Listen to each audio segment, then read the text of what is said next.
Hello students, physics faculty DG. आज हम लोग पढ़ेंगे मॉडर्न फिजिक्स का पहला लेक्चर। मॉडर्न फिजिक्स का पहला लेक्चर शुरुआत करेंगे फोटो इलेक्ट्रिक इफेक्ट से। फोटो इलेक्ट्रिक इफेक्ट सीधे मुद्दे पर आते हैं, है ना, और कोशिश करेंगे चीज़ों को within limits of time summarise भी करते चलें और सीखते भी चलें। तो फोटो इलेक्ट्रिक इफेक्ट में फोटॉन्स का गिरना, यानी किसी रेडिएशन सोर्स से फोटॉन का गिरना और फोटॉन का किसी मेटल सरफेस पर गिरना, यानी सोर्स से फोटॉन मेटल सरफेस पे गिरे, मेटल सरफेस से फिर इलेक्ट्रॉन्स का इमिशन हो। अच्छा, इफेक्ट देखने के लिए हमने सर्किट प्रिपेयर कर रखा है पहले से, और सर्किट में है क्या कि एक मेटल सरफेस है जो कि कैथोड की तरह काम कर रही है, सामने एक और सरफेस है जो कि एनोड की तरह काम कर रही है। कैथोड नेगेटिवली चार्ज है, इसमें सरप्लस ऑफ नेगेटिव चार्ज है, इसको कनेक्ट कर रखा है हमने लो वोल्टेज टर्मिनल से, और दूसरा सामने वाला प्लेट एनोड वो हाई वोल्टेज टर्मिनल से कनेक्टेड है, यानी यहाँ पॉजिटिव चार्ज है। अब इफेक्ट पहले समझ लेते हैं क्या है। तो ये एक ऐसा फिजिकल फिनोमेना है जिसमें सोर्स से फोटॉन्स गिरे और सरफेस पर गिरे, सरफेस के इलेक्ट्रॉन एनर्जी को, फोटॉन की एनर्जी को एब्जॉर्ब करें, एब्जॉर्ब करने के बाद अगर वो कैपेबल हैं तो निकल के मेटल की सरफेस पर आ जाएं, और निकल के मेटल की सरफेस पर आने के बाद सामने वाली प्लेट पे जाके स्ट्राइक करें। ऐसा होने से बाकी सारा सर्किट देखो कंप्लीट है, केवल सर्किट यहाँ ब्रोकन है, और ब्रोकन सर्किट में करंट नहीं आ सकता। तो सर्किट को कंटिन्यूअस पाथ बनाने के लिए, यानी रेगुलर पाथ बनाने के लिए हम लोगों ने ये बीच में अरेंजमेंट बना रखा है। इसमें फोटॉन गिरेंगे, इलेक्ट्रॉन्स का इमिशन होगा, इलेक्ट्रॉन सामने वाली प्लेट पे पहुंचेगा। तो सर्किट पहले से इतना सारा सर्किट कंप्लीट था। जो मिसिंग पार्ट ऑफ सर्किट था वो ये वाला पार्ट था, ये गैप पड़ा था, ये इवैक्यूएटेड चैम्बर रहा, इसके बीच में गैप रहा। तो इलेक्ट्रॉन अगर यहाँ से यहाँ पहुँच गया तो चार्ज पार्टिकल का फ्लो प्लेट्स के बीच भी होने लगा, और बाकी सारा सर्किट तो कंप्लीट है। इसका मतलब रेगुलर पाथ मिल जाएगा इस इलेक्ट्रॉन को इस चार्ज पार्टिकल को फ्लो करने के लिए, और रेगुलर पाथ मिलेगा तो ऐसे रेगुलर पाथ में करंट जनरेट होगी, flow of charge with respect to time, यानी करंट जनरेट होगी, और ऐसी करंट को हम लोग फोटो इलेक्ट्रिक करंट कहेंगे, और इस फिजिकल फिनोमेना को हम लोग फोटो इलेक्ट्रिक इफेक्ट करेंगे। तो फोटो इलेक्ट्रिक इफेक्ट का बेसिक मतलब हो गया फोटॉन्स का मेटल सरफेस पर गिरना और इलेक्ट्रॉन्स का उन फोटॉन को एब्जॉर्ब करना, एब्जॉर्ब करके एनर्जेटिक होना, एनर्जेटिक होकर सरफेस के बाहर निकल के आना, सामने वाली प्लेट पर स्ट्राइक करना, सामने वाली प्लेट पर स्ट्राइक करते ही सर्किट का सारा पार्ट कंप्लीट, सर्किट यहाँ भी कंप्लीट, नीचे बाकी पहले से ही वायर अरेंजमेंट से कंप्लीट करके रखा गया। अब आगे चलते हैं, अब पहले और थोड़ा डिटेल चलते हैं। जहाँ शुरुआत हुई उस फोटॉन्स को समझ लेते हैं, फोटॉन का क्या मतलब है।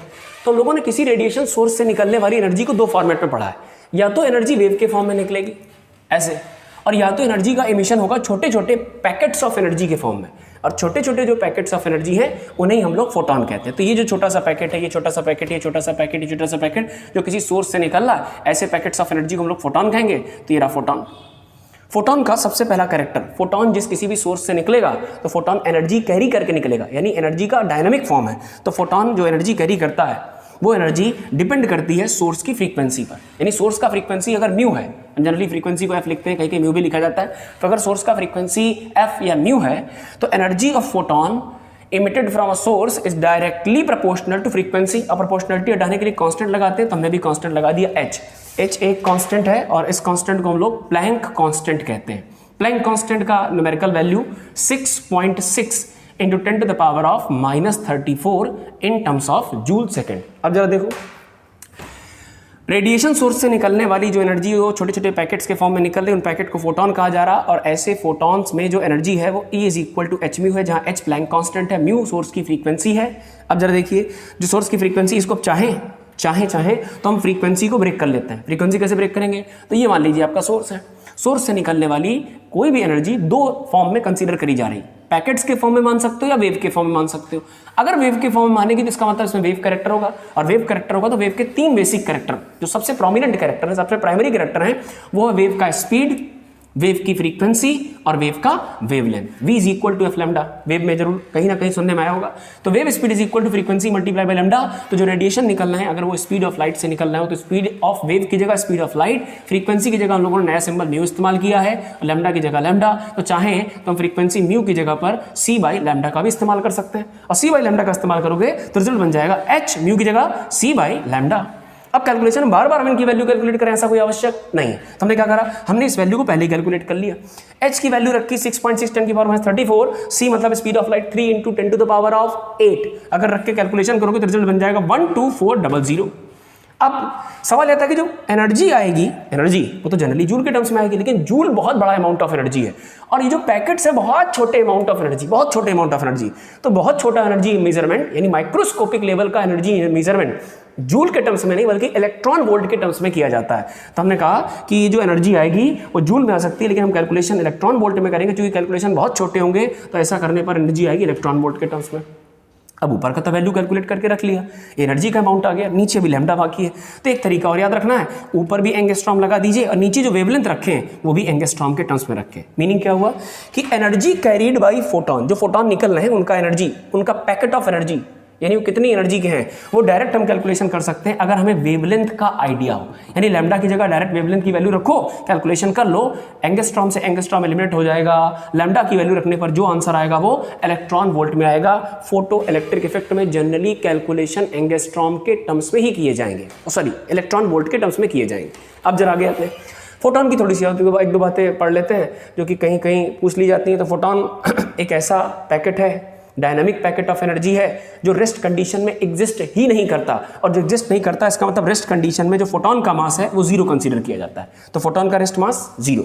आगे देखो जरा, काइनेटिक मास, अच्छा फोटोन डायनामिक फॉर्म में तो एग्जिस्टेंस माना जाता है, तो डायनामिक फॉर्म में हम कहते हैं कि जो एनर्जी है वो मास एनर्जी इक्विवेलेंस के हिसाब से E बराबर mc², और एनर्जी, यही एनर्जी, ये डायनामिक फॉर्म ऑफ एनर्जी है, मास जो डायनामिक है, मास जो चल रहा है उसमें कितनी एनर्जी है, और इसी एनर्जी को हम फोटोन एनर्जी से अगर इक्विवेलेंट करके दिखाएं, hc बाई लैम्डा करके दिखाएं, तो एक c से एक c कैलकुलेट एलिमिनेट हो जाएगा, तो m is equal to h upon c multiply by lambda. ये जो m आया है ये m इस एनर्जी के इक्विवेलेंट मास है, यानी यही m दरअसल फोटोन का डायनामिक मास है, h अपॉन सी लैम्डा, जहां h प्लैंक कांस्टेंट है, c स्पीड ऑफ लाइट है और लैम्डा इस सोर्स से निकलने वाली वेव का वेवलेंथ है।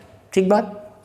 तो इतनी हम लोगों ने समरी, इतनी हम लोगों ने डिटेल स्टडी कर ली किसके बारे में, फोटोन के बारे में, क्योंकि फोटोन का ही सारा रोल है।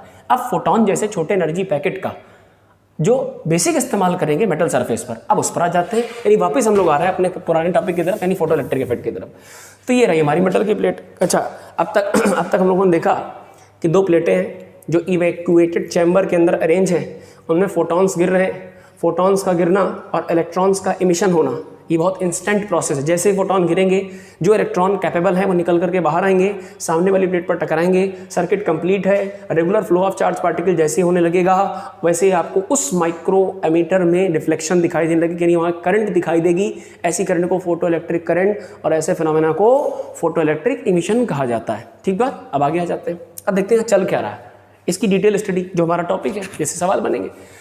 तो ये सोर्स है। अच्छा, सोर्स के कैरेक्टर कौन कौन से, तो सोर्स के कैरेक्टर, सोर्स की अपनी एक फ्रीक्वेंसी है। कितनी फ्रीक्वेंसी है, म्यू। तो यहाँ जो छोटे छोटे पैकेट ऑफ एनर्जी निकलना है, यानी ये वाला पैकेट, ये वाला पैकेट, ये वाला पैकेट, हर पैकेट के अपने आप में एनर्जी, कितनी एनर्जी है, E is equal to H multiply by mu. H Planck constant और म्यू क्या है, सोर्स की फ्रीक्वेंसी जो कि फोटोन यानी पैकेट ऑफ एनर्जी डिसाइड करेगा। ठीक बात। आगे आ जाओ। अब जैसे ही फोटोन गिरा इलेक्ट्रॉन निकला, लेकिन असल में क्या क्या हुआ वो जरा डिटेल पढ़ते हैं। तो हमने क्या किया, इस मेटल सरफेस को थोड़ा सा जूम कर लिया, इस मेटल की सरफेस को, ये सरफेस, इस पर जो इंसिडेंस ऑफ फोटोन और साइड से हो रहा है, हम इसको वर्टिकली अपवर्ड डाउनवर्ड करके ऐसे देख लेते हैं। ये मेटल सरफेस, अब इसमें चल क्या रहा है, ये मेटल सरफेस है और इस हर मेटल की सरफेस पर आप एज्यूम कर सकते हैं कि एक बैरियर होगा, और इस बैरियर को हम कॉमन बैरियर भी कह सकते हैं। ये अजम्पशन है। अंदर बहुत सारे एटम है, मेटल की सरफेस है तो मेटेलिक एटम्स का अरेंजमेंट होगा, ऐसा एटम, ये एटॉमिक अरेंजमेंट है, ये रहा। हर एटम की आउटर मोस्ट सेल का जो इलेक्ट्रॉन है वो तैयार है, वो चाहता है कि उसको अगर जरा सा एनर्जी मिलेगी तो वो एटम को छोड़ के हमेशा हमेशा के लिए चला जाएगा। अब ये फोटॉन्स गिरे, यानी यही फोटो हम जूम करके आपको यहाँ दिखा रहे हैं। मेटल का फोटो जूम किया तो अंदर के एटम्स दिखने लगे, जो फोटॉन गिर रहे हैं वो इस तरीके से गिर रहे हैं। ये रहा फोटॉन, पैकेट ऑफ एनर्जी। मान लीजिए फोटॉन इस इलेक्ट्रॉन के पास गिरा, इस वाले के पास, इस वाले एटम के आउटर मोस्ट शेल के इलेक्ट्रॉन ने इस आने वाले फोटॉन को कंज्यूम कर लिया। एक और बात याद रखना है कि एक इलेक्ट्रॉन एक फोटॉन का कंप्लीट कंजम्पशन करेगा, यानी पता है ये वाइस वर्सा भी सही है। वाइस वर्सा सही का मतलब एक इलेक्ट्रॉन एक फोटॉन को कंप्लीटली कंज्यूम करेगा, या एक फोटॉन अपनी एनर्जी केवल एक इलेक्ट्रॉन को ही देगा, शेयर नहीं करेगा किसी के साथ। तो ये वाला इलेक्ट्रॉन तैयार था, इसमें जैसे ही सोर्स से फोटॉन गिरे तो सोर्स से फोटॉन गिरते इसने उस फोटॉन की एनर्जी को अपनी एनर्जी बना लिया, और जैसे एनर्जाइज हुआ तो एक्साइट हो गया, एक्साइट हो गया तो भागा। अच्छा, भागने में हो सकता है कि जैसे ही भागना शुरू करे टक्कर हो जाए, इंटर-एटॉमिक, तो ये टक्कर हो सकता है, फिर भागा, फिर टक्कर, फिर टक्कर, जैसे तैसे करके यहाँ तक पहुंचा। तो टक्कर टक्कर टक्कर में कुछ एनर्जी लॉस कर देगा, क्योंकि जो कोलिजन हो रहे हैं इलेक्ट्रॉन के अपने सराउंडिंग एटम्स के साथ, वो कहीं ना कहीं नॉन कंजर्वेटिव कोलिजन्स है। नॉन कंजर्वेटिव का मतलब एनर्जी लॉस होगा, और एनर्जी लॉस होगा तो सबसे पहली चीज हमको फोकस करना है कि जो भी फोटोन ने एनर्जी इसे दी थी उसका कुछ पार्ट लॉस में चला गया। प्लस और देखते जाओ, देखते जाना, लॉस के साथ साथ अब जो एनर्जी बचेगी उसमें से रास्ते में बैरियर आ गया। यानी मेटल सरफेस का कहना है कि अब हमें अगर इस बैरियर को क्रॉस करना है, यानी अगर हमें सरफेस के बाहर निकलना है तो बैरियर क्रॉस करना पड़ेगा। और बैरियर एक कॉमन पेमेंट सबसे मांगता है, एक कॉमन खर्च सबसे मांगेगा। कौन सा कॉमन खर्चा मांगेगा? वो कॉमन खर्चा मांगेगा इस बैरियर को क्रॉस करने का, और बैरियर क्रॉस करने का जो खर्चा होता है उसे हम लोग वर्क फंक्शन कहते हैं। वर्क फंक्शन कह सकते हैं। वर्क फंक्शन को W से भी रिप्रेजेंट किया जाता है, या वर्क फंक्शन को फाई से भी रिप्रेजेंट करा जाता है।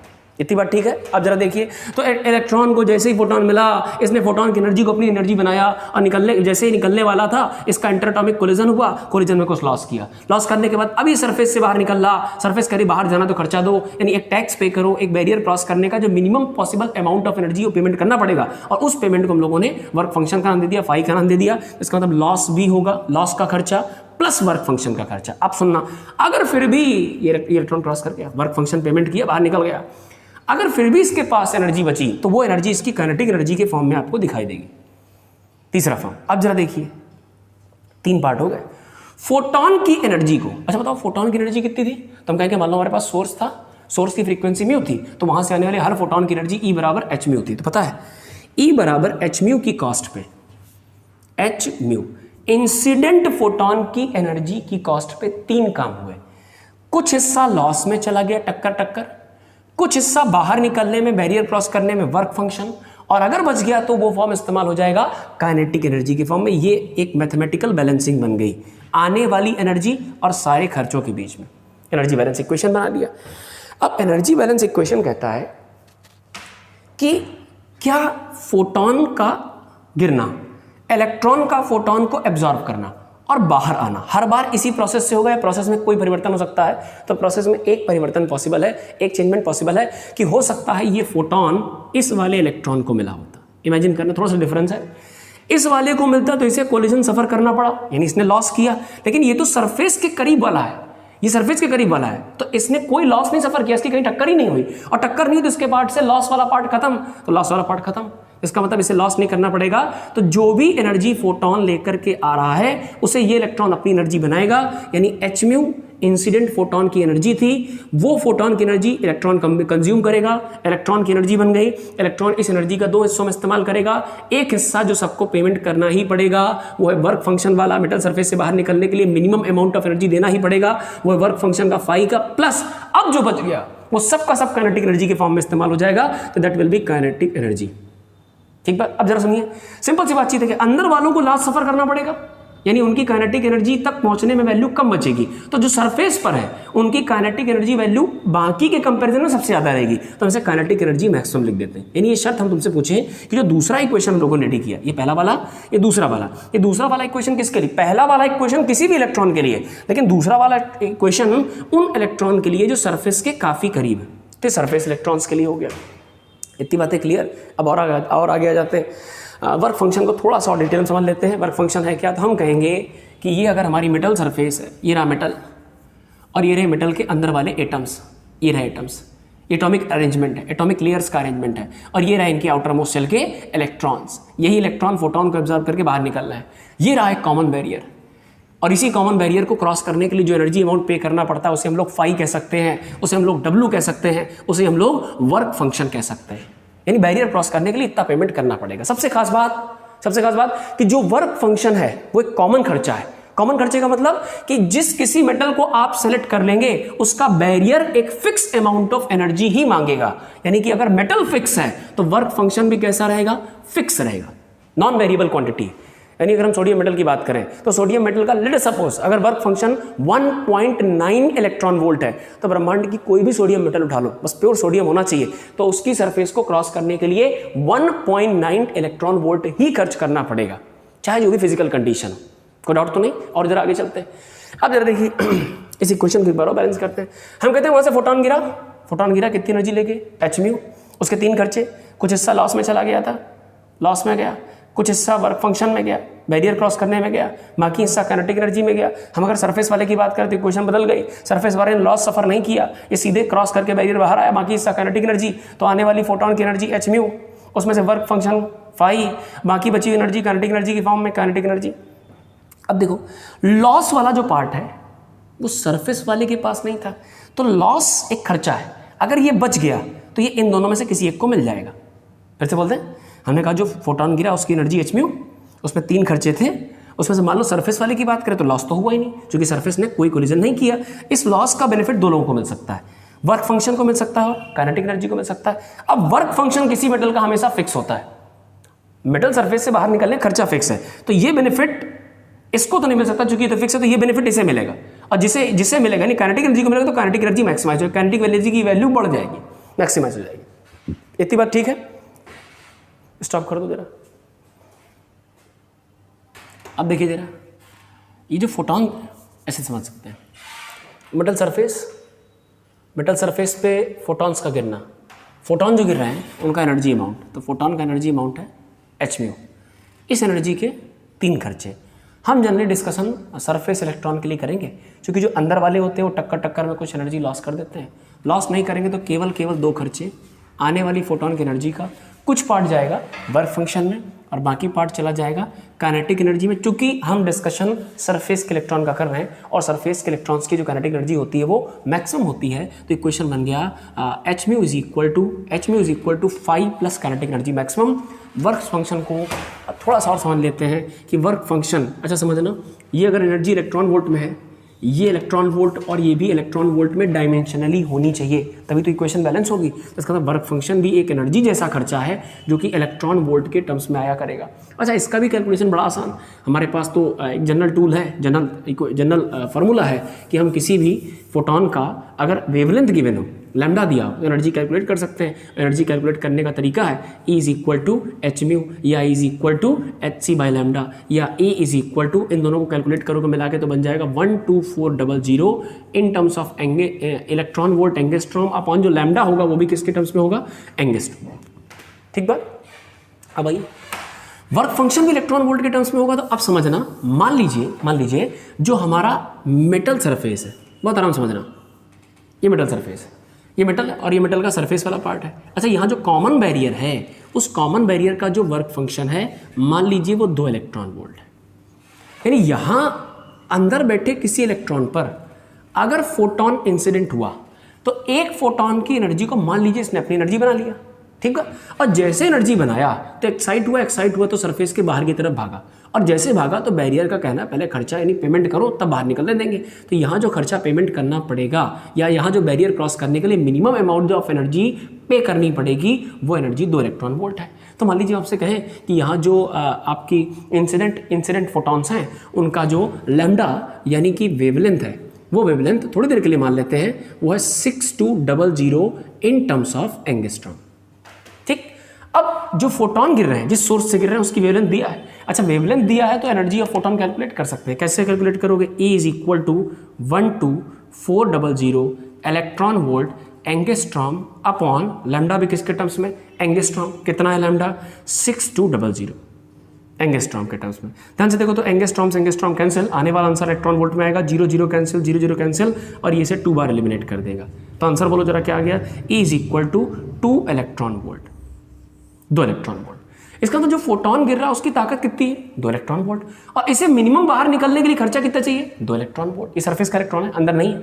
इसका तो 2 इलेक्ट्रॉन वोल्ट का फोटोन गिरा और 2 इलेक्ट्रॉन वोल्ट इसे बैरियर क्रॉस करने के लिए पेमेंट भी करना पड़ेगा। तो 2 इलेक्ट्रॉन वोल्ट अगर खर्च करना पड़ेगा, 2 ही इसके पास है, इसका मतलब पता है ये इलेक्ट्रॉन बस जस्ट बैरियर क्रॉस करके यहाँ सरफेस पे बैठ जाएगा। अच्छा, सरफेस पर बैठ जाए, बाकी काम तो आसान है। पूछो कैसे? फोटोन गिरा, इलेक्ट्रॉन निकल के ठीक सरफेस पर आ गया, बाकी सामने वाली प्लेट तो पहले से एनोड यानी पॉजिटिवली चार्ज है, इलेक्ट्रॉन केवल यहां बैठ जाए, क्या फट से खींच लिया जाएगा? और अगर फट से खींच लिया जाएगा इसका मतलब सर्किट कंप्लीट करेगा, और सर्किट कंप्लीट करेगा तो फोटो इलेक्ट्रिक इफेक्ट कंटिन्यू रहेगा। तो फोटो इलेक्ट्रिक इफेक्ट परफॉर्म करने के लिए गिरने वाले फोटोन का मिनिमम एनर्जी अमाउंट इतना होना चाहिए ताकि वो सरफेस इलेक्ट्रॉन को कम से कम बाहर निकाल सके, और कम से कम बाहर निकालने के लिए बैरियर क्रॉस करा सके। और बैरियर क्रॉस करने के लिए जो मिनिमम खर्चा चाहिए वर्क फंक्शन है, यानी वर्क फंक्शन भी एक मिनिमम अमाउंट ऑफ एनर्जी है, और इसी मिनिमम अमाउंट ऑफ एनर्जी को हम लोग लिख सकते हैं E के फॉर्म में, एनर्जी के फॉर्म में लिख सकते हैं। वर्क फंक्शन लिख रहे हैं एनर्जी के फॉर्म में H म्यू नॉट, जहां म्यू नॉट वो मिनिमम फ्रीक्वेंसी है जिससे कम से कम इतनी एनर्जी बन जाए, और उस फ्रीक्वेंसी को हम लोग कहते हैं थ्रेशोल्ड फ्रीक्वेंसी। तो पता है, केवल टॉर्च की रोशनी डाल दो और फोटोन गिरे, टॉर्च की रोशनी से भी तो फोटोन गिर सकते हैं, और फोटोन गिरे इलेक्ट्रॉन निकला, ऐसा पॉसिबल नहीं होगा। कोई भी लाइट सोर्स से एनर्जी डाल दो, किसी भी रेडिएशन सोर्स से एनर्जी डाल दो, फोटोन डाल दो और इलेक्ट्रॉन निकल के बाहर आ जाए, ऐसा आवश्यक नहीं है। मान लीजिए थोड़ी देर के लिए आपसे कहते हैं कि इस लैम्डा की वैल्यू को बढ़ा दिया जाए, इस लैम्डा यानी वेवलेंथ की वैल्यू को बढ़ा दीजिए, और जैसे लैम्डा बढ़ाओगे तो सोच समझ के बताना, जैसे ही लैम्डा बढ़ेगा तो इंसिडेंट फोटोन की एनर्जी घट जाएगी, क्योंकि ये दोनों एक दूसरे के रेसिप्रोकल है। तो लैम्डा का बढ़ना मतलब एनर्जी का घट जाना, तो इंसिडेंट फोटोन की एनर्जी अगर घट गई यानी 2 से कम हो गई, मान लो कि 1.9 इलेक्ट्रॉन वोल्ट का फोटोन आया, तो इलेक्ट्रॉन बाहर निकलने में कैपेबल नहीं रहेगा, क्योंकि मिनिमम खर्चा 2 देना पड़ेगा। इसका मतलब पता है, शर्तें हैं, कंडीशंस हैं। कंडीशंस क्या है?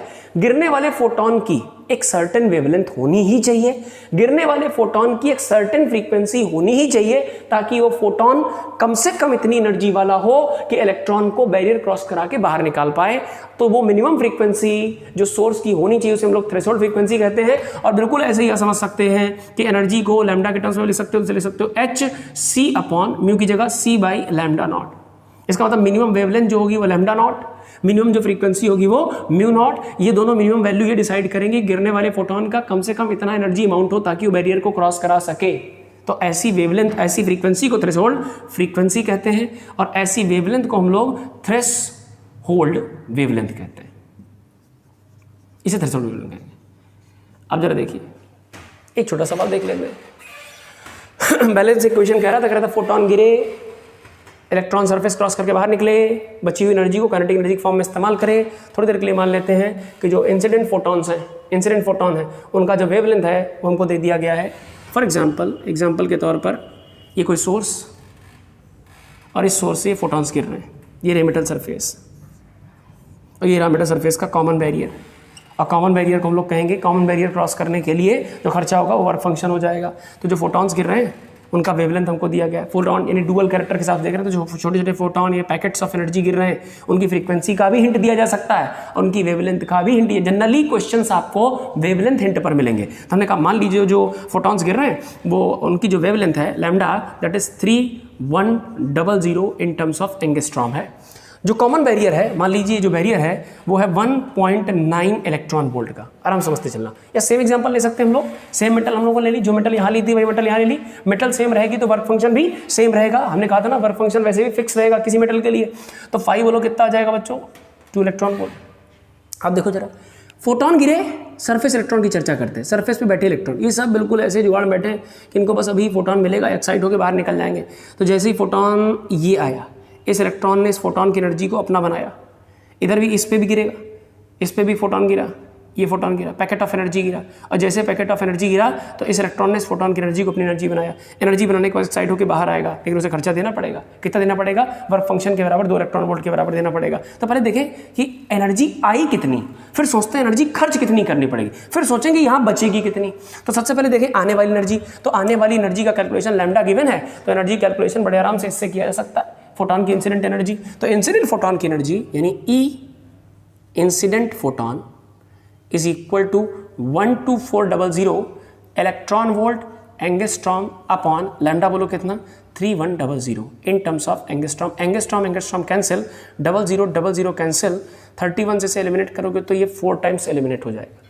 तो रिजल्ट बोलो कितना आ गया?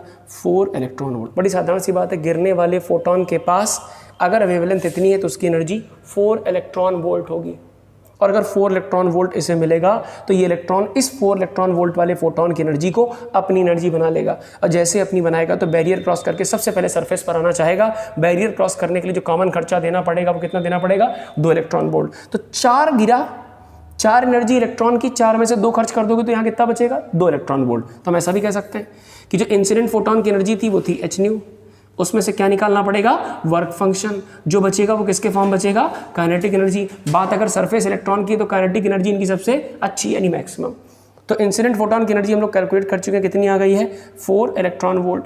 वर्क फंक्शन कितना पेमेंट करना पड़ेगा, 2 इलेक्ट्रॉन वोल्ट। तो काइनेटिक एनर्जी बोलो कितनी बन जाएगी, इसे मान लेते हैं ke मैक्स। 2 को इधर शिफ्ट करोगे तो 4 में से 2 एलिमिनेट करोगे, बच जाएगा 2 इलेक्ट्रॉन वोल्ट। तो काइनेटिक एनर्जी का जो मैक्सिमम वैल्यू होगा हो जाएगा 4 - 2, that means 2 in terms of electron volt. कोई डाउट तो नहीं, ये मैक्सिमम काइनेटिक एनर्जी आ गई। ठीक बात। अब जरा एक बात और समझ लेते हैं, कहानी की तरह समझते चलना। कहानी कहती है कि फोटोन गिरे, इलेक्ट्रॉन निकले। अच्छा, इलेक्ट्रॉन जो नेगेटिव चार्ज स्पीशीज है, नेगेटिव चार्ज है, तो सामने वाली प्लेट पर जाएगा, और सामने वाली प्लेट पर नहीं भी जा पा रहा, हम कह रहे हैं मान लीजिए यानी इसके पास काइनेटिक एनर्जी के नाम पर कुछ बचे ही नहीं। एक और बात सुनना बहुत ध्यान से कि जो मेटल सरफेस है उसमें जो नीचे के इलेक्ट्रॉन है, हो सकता है कि वो ऊपर तक आते आते टक्कर टक्कर टक्कर टक्कर टक्कर में अपनी सारी एनर्जी लॉस कर दें, यानी वो इतनी एनर्जी भी यहाँ तक ना बचा पाएँ कि वो सरफेस क्रॉस करके बाहर निकल पाएँ। इसका मतलब वो निकल ही नहीं पाएंगे, ऐसा नहीं। फोटोन जब गिरेंगे तो गुड नंबर ऑफ फोटोन गिरेंगे, ढेर सारी संख्या में, लाखों हजारों की संख्या में फोटोन गिरेंगे, और लाखों हजारों की संख्या में इलेक्ट्रॉन उन्हें एब्जॉर्ब भी करेंगे, लेकिन ऊपर तक आते आते टक्कर टक्कर टक्कर टक्कर में एनर्जी लॉस कर देंगे। ज़्यादातर इलेक्ट्रॉनों के साथ ऐसा ही होता है कि वो अपनी एनर्जी का अमाउंट इंटरनल कोलिजन में लॉस कर देते हैं, यानी इतनी एनर्जी भी नहीं बचती को बैरियर क्रॉस कर पाएँ। 1% से भी कम इलेक्ट्रॉन ऐसे होते हैं जो बैरियर क्रॉस करके बाहर निकल पाते हैं। प्रैक्टिकली देखा जाएगा, एक्सपेरिमेंटली देखा जाएगा, तो अगर 1% से कम इलेक्ट्रॉन बैरियर क्रॉस करके बाहर निकल पाएंगे, उनमें से बहुत सारे इलेक्ट्रॉन ऐसे होंगे जो खास सरफेस वाले होंगे, जिनके पास काइनेटिक एनर्जी बहुत बढ़िया होगी। कुछ ऐसे होंगे जिन्होंने जस्ट टक्कर टक्कर टक्कर टक्कर में इतना खर्चा करा कि उनके पास बचने वाली एनर्जी केवल लिमिटेड बची। जैसे इस वाले एग्जाम्पल में 2 इलेक्ट्रॉन वोल्ट अगर बच जाए तो केवल 2 इलेक्ट्रॉन वोल्ट, यानी यहां से यहां तक आते आते टक्कर टक्कर में एनर्जी लॉस करी, यहां तक आते आते मान लीजिए इलेक्ट्रॉन के पास 2 ही इलेक्ट्रॉन वोल्ट बचा, तो 2 इलेक्ट्रॉन वोल्ट जैसे खर्च करेगा तो यहां एनर्जी लेस होकर बैठ जाएगा। अब एनर्जी लेस होकर इस मेटल की सरफेस पर बैठेगा। इसी फोटो को जूम करके देखा जाए, यहां बनाया, तो मैंने कहा फोटोन गिरा, अंदर से इलेक्ट्रॉन निकल के सरफेस पर आकर बैठ गया, उसके बाद जरा सी भी काइनेटिक एनर्जी नहीं बची, लेकिन सरफेस क्रॉस कर गया, बैरियर क्रॉस कर गया। अब सामने वाली प्लेट की जिम्मेदारी उसे अट्रैक्ट कर ले, क्योंकि ये नेगेटिव सामने पॉजिटिव अट्रैक्शन होगा, एसिलेट होकर भागता हुआ जाएगा। अब एसिलेट होकर भागता हुआ जाएगा तो इलेक्ट्रोस्टैटिक्स कहती है कि work done is equal to difference of potential multiply by charge. Electric field एक कंजर्वेटिव फोर्स फील्ड है, दोनों प्लेटों के बीच इलेक्ट्रिक फील्ड है। इलेक्ट्रिक फील्ड कैसी फील्ड है, कंजर्वेटिव फोर्स फील्ड है। और अगर कंजर्वेटिव फोर्स फील्ड है तो कंजर्वेटिव फोर्स फील्ड में मैकेनिकल एनर्जी कंजर्व रहती है। तो मैकेनिकल एनर्जी की बात करें तो हम कह देते हैं, मान लीजिए हम इस प्लेट की बात करें तो नेगेटिव चार्ज प्लेट है, इसका जो नेगेटिव पोटेंशियल है वो है मान लीजिए -V1, और सामने वाली प्लेट का जो पोटेंशियल है दैट इज +V2, और यहाँ जो इलेक्ट्रॉन है उसके पास चार्ज है E, और यहाँ जब पहुँचेगा तो भी उसके पास चार्ज है E। लेकिन अच्छी बात है कि यहाँ पर इसके पास काइनेटिक एनर्जी के नाम पर कुछ नहीं है। मान लीजिए ऐसा कह दें, ऐसा भी कह सकते हैं कि यहाँ पर इसके पास काइनेटिक एनर्जी के नाम पर ke1 है, और यहाँ पर इसके पास काइनेटिक एनर्जी के नाम पर ke2 है। अब कंजर्वेशन क्या कहता है, कंजर्वेशन कहता है कि जो मैकेनिकल एनर्जी यहाँ होगी बिल्कुल वही मैकेनिकल एनर्जी यहाँ होगी, क्योंकि इलेक्ट्रॉन की ट्रेवलिंग एक कंजर्वेटिव फोर्स फील्ड में हो रही है। तो यहाँ एनर्जी मैकेनिकल के नाम पर 2 एनर्जी होंगी, पोटेंशियल एनर्जी पहली प्लेट पर प्लस काइनेटिक एनर्जी पहली प्लेट पर इक्वल होनी चाहिए। दूसरी प्लेट पर पोटेंशियल एनर्जी प्लस दूसरी प्लेट पर काइनेटिक एनर्जी। अच्छा बताओ, पहली प्लेट पर काइनेटिक एनर्जी कितनी है, तो हमने कहा ke1। दूसरी प्लेट पर काइनेटिक एनर्जी कितनी है, दूसरी प्लेट पर काइनेटिक एनर्जी कितनी है। अब एक बार जरा उसी डायग्राम को फिर समझ लेते हैं, थोड़ी आसान एनालिसिस कर देते हैं, वो डिफिकल्ट हो रहा था, देखना जरा। ये सोर्स से गिरने वाले फोटोन, इलेक्ट्रॉन निकल के सरफेस के बाहर आए, कई वैरायटी के इलेक्ट्रॉन हो सकते हैं, बहुत अंदर से आए हैं, हो सकता है जस्ट काइनेटिक एनर्जी 0 लेके बैठे हो, और 0 काइनेटिक एनर्जी होगी तब भी सामने वाली प्लेट पॉजिटिव है, वो उन्हें अट्रैक्ट कर लेगी, पहुंच जाएंगे। अगर बहुत अच्छी काइनेटिक एनर्जी तो कोई दिक्कत ही नहीं, तो अपने आप से पहुंचेंगे। सामने वाली प्लेट का एसिलेशन जो एसिलेट करेगा वो तो करेगा। अब है क्या, इनके पास यहाँ से यहाँ तक पहुँचने में, भाई इलेक्ट्रॉन तो नेगेटिव स्पीशीज है, नेगेटिव स्पीशीज चलते हैं लो पोटेंशियल से हाई पोटेंशियल, और आसान भाषा में कह दें तो इलेक्ट्रॉन नेगेटिव सामने वाली प्लेट पॉजिटिव, ऐसे एसिलेट होता हुआ अट्रैक्शन फोर्स के थ्रू एसिलेट होता हुआ पहुंच जाएगा। अब इसके पास जो काइनेटिक एनर्जी होगा, ये यहाँ से कह दें यहाँ से यहाँ तक जाते जाते भी ये कुछ काइनेटिक एनर्जी गेन करेगा। कितनी काइनेटिक एनर्जी गेन करेगा, तो हम कहेंगे काइनेटिक एनर्जी गेन होगी वर्क डन की कॉस्ट पर। वर्क कौन कर रहा है, इलेक्ट्रॉन नहीं वर्क कर रहा, ये तो फील्ड वर्क कर रही है जो अपनी तरफ खींच रही, और फील्ड का वर्क डन इलेक्ट्रोस्टैटिक्स में होता है difference of potential multiply by charge. Difference of potential मतलब दोनों प्लेट के बीच का जो पोटेंशियल डिफरेंस है, जो यहाँ वोल्ट मीटर बता देगा या न्यूमेरिकली डेटा दिया जाएगा, तो डिफरेंस ऑफ पोटेंशियल की जगह delta we multiply by Q, और क्यू की जगह मतलब चार्ज के नाम पर एक ही चार्ज है जो दौड़ भाग कर रहा है और वो हमारा इलेक्ट्रॉन है। इसका तो सब पता है, ये वोल्टेज वोल्ट के टर्म्स में होगा और इलेक्ट्रॉन मतलब -1.6 × 10⁻19 कूलम के टर्म्स में। तो जो आंसर आएगा काइनेटिक एनर्जी का वो भी इलेक्ट्रॉन वोल्ट के टर्म्स में आ जाएगा। और समझते हैं, एक्सपेरिमेंट चल रहा था तो वेरिएशन भी किए जा सकते हैं। एक्सपेरिमेंट में हमने वेरिएशन क्या किया, हमने सामने वाली प्लेट यानी ये रहा कैथोड नेगेटिव चार्ज, इस पर फोटोन गिरेंगे इलेक्ट्रॉन का एमिशन होगा, और सामने रही एनोड पॉजिटिव चार्ज प्लेट है जो इलेक्ट्रॉन्स को एक्सेलरेट करने का काम कर रही है, सर्किट की कंटिन्यूटी में कैटलिस्ट का काम कर रही है। अब सामने वाली प्लेट के पॉजिटिव पोटेंशियल को हमने धीरे धीरे करके हटा दिया। पॉजिटिव प्लेट का पोटेंशियल हटाते ही कुछ इलेक्ट्रॉन ऐसे थे जो बिल्कुल ना के बराबर काइनेटिक एनर्जी वाले थे, उन्हें सामने वाली प्लेट खींच लिया करती थी, अब खींच नहीं पाएगी, यानी इलेक्ट्रॉनों की पहुंचने की संख्या में थोड़ी सी कमी आ सकती। ठीक बात। और ज़्यादा देखिए, हमने पता क्या किया, हमने पहले तो इसे न्यूट्रल किया ताकि इलेक्ट्रॉनों को जो सपोर्ट मिल रहा था, एक्सेलरेशन जैसा एक पाथ मिल रहा था, एक्सेलरेटेड मोशन मिल रहा था, वो मिलना बंद हो जाए। सामने वाली प्लेट पर हमने धीरे धीरे करके नेगेटिव पोटेंशियल लगाना शुरू कर दिया। एक्सपेरिमेंट चल रहा था, एक्सपेरिमेंट में तमाम तरीके के वेरिएशन किए जा सकते हैं। हमने सामने वाली प्लेट पर इतना नेगेटिव पोटेंशियल लगाया कि यहाँ तमाम सारे इलेक्ट्रॉन थे, बहुत वैरायटी के इलेक्ट्रॉन थे। कुछ इलेक्ट्रॉन ऐसे थे जो बस सरफेस पर आके बैठे थे, उनके पास काइनेटिक एनर्जी के नाम पर कोई अमाउंट नहीं था, और कुछ इलेक्ट्रॉन ऐसे हैं जो सरफेस से निकल के, सरफेस के जस्ट नीचे से निकल के सरफेस पर आए हैं, जिन्होंने केवल बैरियर के बराबर पेमेंट करी है, वर्क फंक्शन के बराबर पेमेंट करी है, उनकी काइनेटिक एनर्जी सबसे अच्छी होगी। इसका मतलब पता है, सरफेस पर मिलने वाले तमाम सारे इलेक्ट्रॉन अलग अलग काइनेटिक एनर्जी के होंगे, कुछ की काइनेटिक एनर्जी 0, कुछ की काइनेटिक एनर्जी मैक्सिमम, और बाकी सबकी काइनेटिक एनर्जी इन दोनों वैल्यूज के बीच में। यानी पता है, हमसे कहा जाए कि फोटोन के गिरने से अगर इलेक्ट्रॉन का इमिशन सरफेस से स्टार्ट हो जाए तो काइनेटिक एनर्जी ऑफ इलेक्ट्रॉन की पॉसिबल वैल्यूज क्या है, तुम कहेंगे 0 और काइनेटिक एनर्जी मैक्सिमम के बीच की वैल्यू होगी, या तो 0 वाले होंगे या तो मैक्सिमम वाले होंगे या इनके बीच के होंगे। अब सुनना, हम सामने वाली प्लेट एनोड जो पॉजिटिव थी उसको पहले न्यूट्रल किया, न्यूट्रल करने के बाद उसमें नेगेटिव पोटेंशियल लगाया, और इतना नेगेटिव पोटेंशियल लगा दिया कि मैक्सिमम काइनेटिक एनर्जी वाला इलेक्ट्रॉन भी जाते जाते जाते जाते रुक जाए।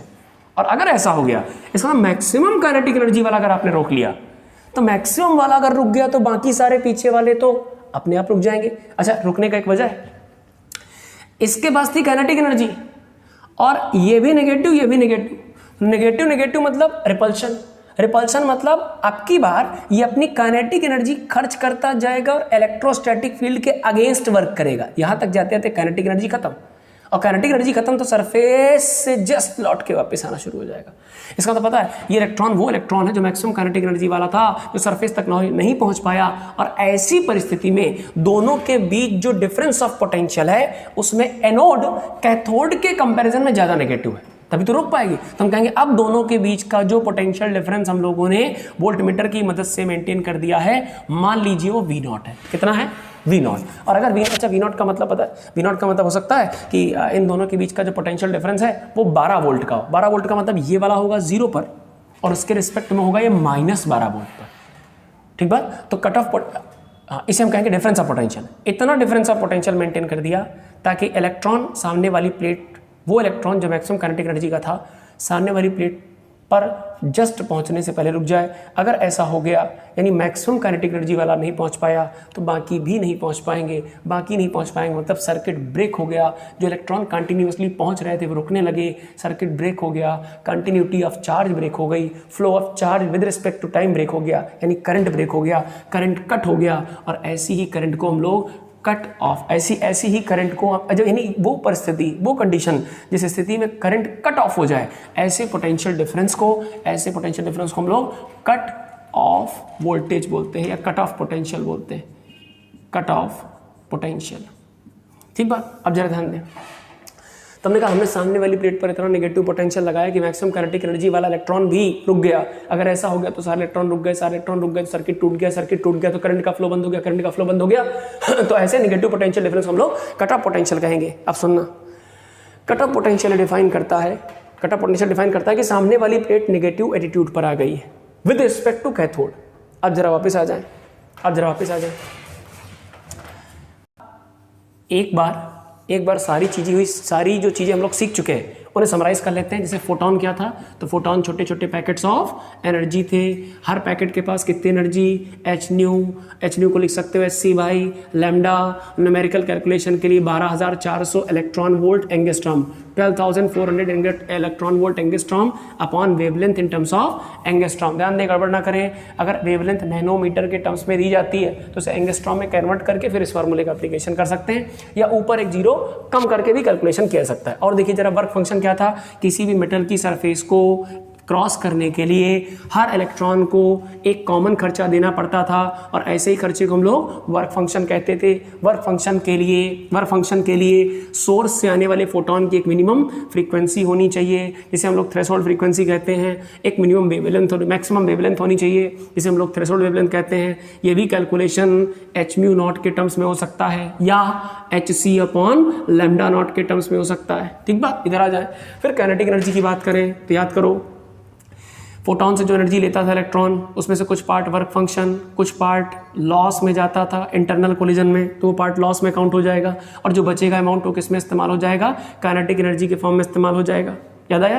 यानी इक्वेशन, अगर काइनेटिक एनर्जी, हाँ इक्वेशन की बात करें तो इक्वेशन बन जाएगा इंसिडेंट फोटोन की एनर्जी का दो खर्चा, एक खर्चा वर्क फंक्शन, दूसरा खर्चा काइनेटिक एनर्जी, और तीसरा खर्चा लॉस। अगर सरफेस इलेक्ट्रॉन की बात है तो वो लॉस नहीं सफ़र करेंगे, तो जो काइनेटिक एनर्जी उसको फ़ायदा मिलेगा और काइनेटिक एनर्जी मैक्सिमम बन जाएगी। फिर कट ऑफ पोटेंशियल का मतलब, बड़ा पड़ोस में देखो सर्किट बना भी हुआ है, फोटोन का गिरना, इलेक्ट्रॉन का निकलना, वैरायटी ऑफ इलेक्ट्रॉन, अलग अलग एनर्जी के इलेक्ट्रॉन सामने वाली प्लेट पर अगर मैक्सिमम काइनेटिक एनर्जी वाले को पहुंचने से रोक दिया जाए तो ऐसी परिस्थिति में कोई भी नहीं पहुंच पाएगा, कंटिन्यूटी ऑफ सर्किट ब्रेक होगी। सर्किट में अप्लाइड इस समय जो वोल्टेज, उसे कट ऑफ वोल्टेज बोलते हैं, तो कट ऑफ पोटेंशियल की वैल्यू अगर V नॉट है तो इक्वेशन आपके सामने है, kinetic energy is equal to work done is equal to difference of potential multiply by charge. तो काइनेटिक एनर्जी, या ऐसा कहते हैं कि जो काइनेटिक एनर्जी का मैक्सिमम वैल्यू है, काइनेटिक एनर्जी का मैक्सिमम वैल्यू, उसे ही लिख सकते हैं E multiply by V naught, जहाँ E क्या है, या ऐसा कह दें कि जो काइनेटिक एनर्जी का मैक्सिमम वैल्यू है वो वर्क डन की कॉस्ट में वेस्ट हो गया, और वर्क डन की कॉस्ट में जो वेस्ट हो गया वो वर्क डन आएगा डिफरेंस ऑफ पोटेंशियल, और कट ऑफ के डिफरेंस ऑफ पोटेंशियल को मान लीजिए V नॉट, चार्ज के नाम पर इलेक्ट्रॉन आ जाएगा, E आ जाएगा। तो ये अब तक की सीखी हुई बातों की छोटी सी समरी। अब आगे पढ़ते हैं इसका मैथमेटिकल इक्वेशन।